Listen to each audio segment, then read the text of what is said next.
My birthday had always been something I looked forward to with a mixture of excitement and curiosity. There was something about the passing of another year that made me reflect on the life I had led so far, the choices I had made, and the dreams I still held close to my heart. Birthdays had never been about lavish parties or grand displays for me. They were small, intimate celebrations that captured the warmth of relationships and the subtle joys of life. Yet this particular birthday felt different, though I could not have predicted exactly how. The morning began like any other, with the soft golden sunlight streaming through the curtains, casting long shadows across the floor. I made my way to the kitchen, humming lightly to myself, and found the usual aroma of coffee and toast greeting me. But what caught my attention immediately was a large object leaning against the far wall of the living room. It was tall, rectangular, and unmistakably a box for a television. My first instinct was to frown slightly, confused. I knew we did not need a new television, and even if we did, the arrival of one would not be so understated. There would have been paperwork, receipts, a delivery note, or at least some prior hint that such a thing was on its way. As I approached, my husband appeared from the hallway, smiling broadly. There was a certain twinkle in his eye, one that I had seen many times before, signaling mischief, playfulness, or some hidden plan. He gestured toward the box, inviting me to take it in my hands. My fingers grazed the surface, and I felt the weight, or rather, the lack of it. The box was surprisingly light for its size. Something about it made my stomach twist with both curiosity and apprehension. I looked at him, trying to read his expression. He seemed calm, composed, almost patient, as if waiting for me to make the first move. I hesitated, tilting my head, trying to understand whether this was a joke, a test, or some new form of celebration that I had never encountered before. My mind raced.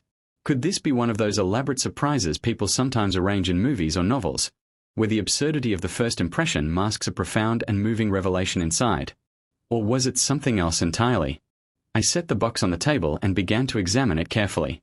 The cardboard was thick and sturdy, embossed with branding that clearly indicated it once contained a television. The image on the front showed a sleek, modern screen, promising vibrant colors, sharp resolution, and a host of features that would have been impressive in their own right. But as I lifted the flaps and peered inside, my heart sank slightly. The box was empty. Completely. Absolutely nothing was inside. I turned to my husband, unable to hide the mixture of bewilderment and incredulity on my face. He met my gaze, still smiling, as though my confusion was exactly what he had hoped for. My mind scrambled for an explanation. Perhaps he had forgotten to place the gift inside? That seemed unlikely, given the meticulous nature of our home and his careful attention to detail. Perhaps it was a joke, one of those absurd, slightly cruel gestures meant to provoke laughter or amusement. I felt a swirl of emotions, disappointment, frustration, and a strange, reluctant amusement all mingling together. Birthdays, after all, are emotional days, heightened by the significance we attach to them. I had imagined unwrapping a gift that would bring a tangible smile to my face, something that would make me feel cherished and celebrated. Instead, I was met with the emptiness of a cardboard shell, a symbol of anticipation that led nowhere. Yet there was something undeniably curious about his demeanor. He did not seem flustered, nor did he offer an immediate apology or explanation. There was an air of certainty in the way he looked at me, as though the very act of presenting the empty box held some meaning that my mind was not yet ready to grasp. I felt a tug of intrigue. Perhaps this was more than a simple joke. Perhaps there was a layer of intention hidden beneath the apparent absurdity. I decided, almost reluctantly, to play along. Carefully, I lifted the flaps again, as if expecting some hidden mechanism or secret compartment to reveal itself. But there was nothing. The box was entirely hollow. I ran my hands along the interior walls, pressing gently, wondering if the bottom might conceal a false panel or a secret drawer. Nothing yielded, nothing shifted, nothing suggested that this emptiness was anything other than what it appeared to be. As I sat there, staring into the void, I realized that my mind had begun to wander. Memories of past birthdays surfaced, moments both joyful and mundane, small gestures of love and care that had always mattered more than the material value of gifts. I remembered my mother, who had once wrapped a simple scarf in the most elaborate paper, turning it into a treasure that I had cherished for years. I remembered friends who had gone out of their way to create handmade surprises, each one imbued with thoughtfulness that far exceeded anything purchased from a store. And I realized, in a strange way, that the emptiness of this box might be inviting me to reflect on the nature of gifts themselves, on the expectations we attach to them, and on the subtle ways in which love and thoughtfulness manifest. Despite this intellectual reflection, I could not entirely shake the physical sensation of disappointment. My heartbeat quickened with a mixture of frustration and anticipation, as if my body was preparing for something I could not yet see. I looked at him again, searching his eyes for a clue, a hint, any sign that would guide me through this moment of uncertainty. He remained calm, almost serene, radiating an odd sense of confidence. I realized then that he was relying entirely on my curiosity, on my willingness to suspend judgment and step into whatever experience he had crafted. I took a deep breath and allowed myself to engage fully with the absurdity of the situation. The box, though empty, seemed to pulse with potential, as if it were a vessel for imagination, possibility, and the unspoken promise of something remarkable to come.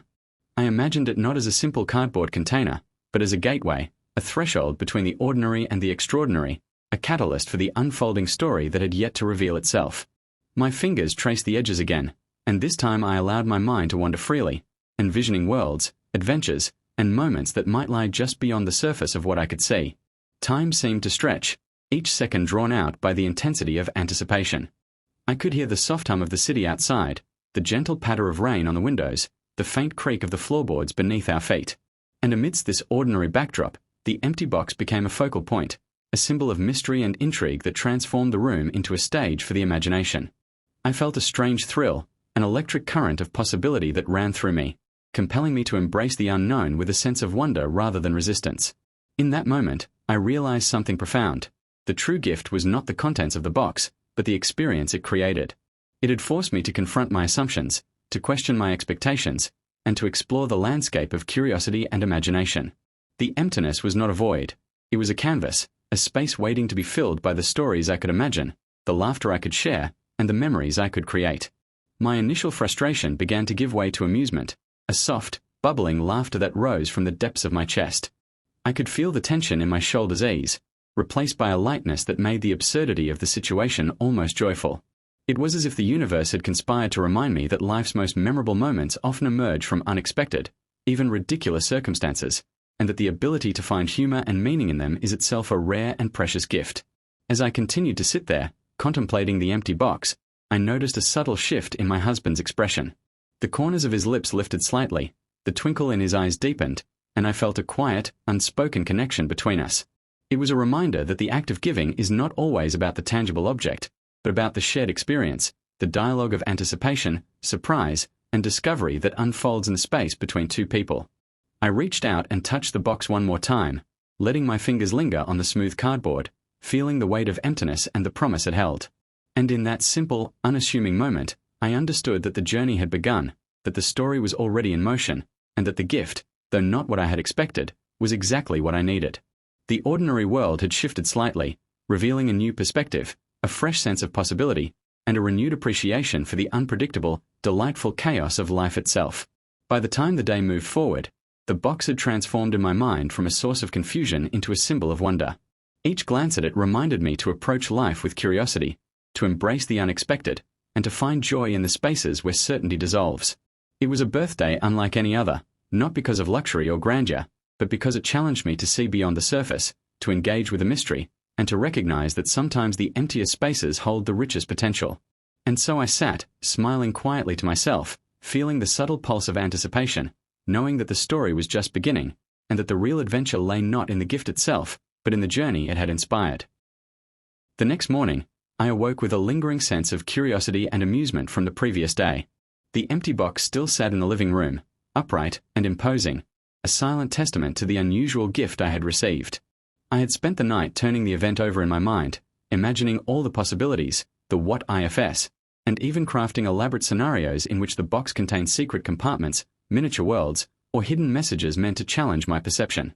The thrill of anticipation had kept me awake longer than usual, and now, as the sunlight filtered softly through the curtains, I felt an almost childlike eagerness to uncover the truth behind this strange act.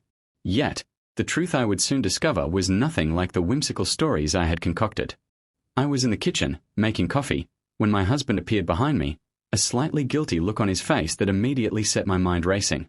He hesitated for a moment, as if weighing how to begin, and I felt a jolt of apprehension. There was something in his posture, an awkward shift of weight and a twitch in his smile, that suggested he had not been entirely honest about the nature of the gift. It happened before he could speak. My mother-in-law entered the room, her face lighting up with delight as she approached the corner where our television had been. My mind worked furiously, trying to process what I was seeing. The large, sleek television that had been the subject of my previous day's frustration was no longer in our apartment. Its place, which I had imagined would be mine, the centerpiece of my birthday celebration, had been relocated. My heart sank as I realized the truth. My husband had given the real television to his mother. At first, a storm of emotions hit me with the force of a sudden gust. Anger surged through my veins, hot and quick, sharp as lightning. I felt betrayed, dismissed, and, oddly enough, humiliated. The empty box, which had initially amused me, now seemed like a cruel trick, a symbol of disregard for my feelings, an object that mocked rather than celebrated. My mind raced with questions. Why would he do this? Had our marriage and shared life not mattered enough to him? Did he even understand how much the television meant to me? Or had it always been about convenience, about appeasing someone else at my expense? But as the initial surge of anger began to ebb, a slow, creeping realization settled over me. There was something so absurd about the situation that it became almost comical. I found myself laughing quietly at the irony, the sheer audacity of presenting me with an empty box while gifting the tangible, real object to his mother. The scenario was bizarre, almost surreal, like a scene out of a darkly humorous novel. The universe, it seemed, had a peculiar sense of humor, and my husband, with his odd mix of thoughtlessness and charm, was unwittingly the protagonist of this strange comedy. I moved closer to the empty box, tracing its edges with my fingers again, the ritual comforting in a way that it had been the day before. I realized that the box had taken on a new meaning. It was no longer merely a vessel of anticipation. It had become a symbol of the unpredictable twists of life, a reminder that reality often diverges wildly from expectation. Every laugh, every sigh, every incredulous glance exchanged between my husband, his mother, and me became a part of the story we were creating together, even if I had never intended for it to unfold in this way. As I sat in the living room, contemplating the implications, I noticed my husband trying, in his own awkward manner, to smooth things over. He approached cautiously, aware, perhaps, that this particular moment required more than his usual charm or quick explanations. I could see him struggling to justify his actions, attempting to explain why the gift had been redirected, yet his words felt secondary to the absurdity of the reality itself. I realized that, sometimes, explanations are irrelevant. The experience itself carries more weight than any reasoning could provide. With that thought, I decided to embrace the moment fully, to allow the situation to unfold without the heavy weight of resentment. I began to see the empty box in a new light, not as a symbol of disappointment or trickery, but as a talisman of sorts, a reminder that the unexpected can hold profound meaning. Life, after all, is filled with moments that defy logic, moments where the conventional rules of fairness and expectation are subverted, leaving us with laughter, surprise, and, sometimes, even insight. Over the next few days, the story of the television and the empty box became a source of amusement and conversation. Friends and relatives who came over could hardly believe the sequence of events, and each retelling sparked laughter and incredulous commentary. The absurdity of the situation, rather than diminishing the celebration of my birthday, seemed to enhance it, turning what could have been a moment of frustration into a shared memory that brought people together. The living room, once a site of silent contemplation and mild irritation, had transformed into a stage for storytelling, humor, and human connection. I began to notice the subtler aspects of the experience. The empty box, though lacking in material content, carried with it a wealth of emotional and imaginative significance. Each glance reminded me of the day's peculiar journey, of the emotional spectrum I had traversed, from anticipation to disappointment, from anger to laughter. It was, in its own strange way, a gift that had outlasted any conventional present, leaving an imprint on memory far more vivid than any television could have. My husband, observing my gradual shift in mood, seemed relieved and cautiously optimistic. He began to interact with me in small, tentative ways, offering gestures of affection and subtle attempts at reconciliation. I recognized in him a blend of human imperfection and genuine intention. While the act itself had been misguided, the spirit behind it, his desire to create a memorable experience, even if executed poorly, was evident. It was a reminder that relationships, like life itself, are rarely linear or perfectly rational. They are messy, unpredictable, and often full of surprising lessons. In reflecting on the situation, I also became aware of the role of humor as a coping mechanism. Laughter, I realized, was not simply a reaction to absurdity but a tool for reframing perspective, for transforming moments of potential bitterness into opportunities for connection and joy. Each time I recounted the story to a friend, Each time I relived the surprise of the empty box, I felt a lightness that had nothing to do with the object itself and everything to do with the narrative we had created around it. I found myself becoming more imaginative, more willing to entertain the unconventional. The empty box began to serve as a canvas for hypothetical adventures, secret surprises, and playful scenarios that could exist within its walls. It was no longer merely a symbol of what had been denied, but a prompt for creativity, an invitation to consider the limitless possibilities that lay just beyond immediate perception. Moreover, the experience deepened my understanding of family dynamics and priorities. Observing my mother-in-law's joy at receiving the television, I realized that gifts, though often associated with personal desire, also serve as bridges between people, tokens of care, recognition, and shared values. While initially I had felt slighted, I now saw that this act, as misaligned as it seemed with my expectations, reflected layers of familial negotiation, affection, and attention. The television had become a connector, even if indirectly, reinforcing bonds and eliciting smiles. In the weeks that followed, the empty box remained prominently in the living room. It was no longer a source of mystery but a cherished artifact of the events that had unfolded. Guests would point to it, laughing and teasing, asking if there was another surprise inside this time. I played along, enjoying the continuity of the joke, feeling a sense of shared amusement that deepened our communal bonds. What had begun as a potential source of conflict had transformed into a source of joy, a reminder of the fluidity of human experience and the capacity to find meaning and delight in unexpected circumstances. I also noticed a subtle shift in my own expectations and perceptions. The experience had taught me patience, the value of curiosity, and the importance of embracing the unforeseen. Life, I realized, does not always provide clear or predictable rewards.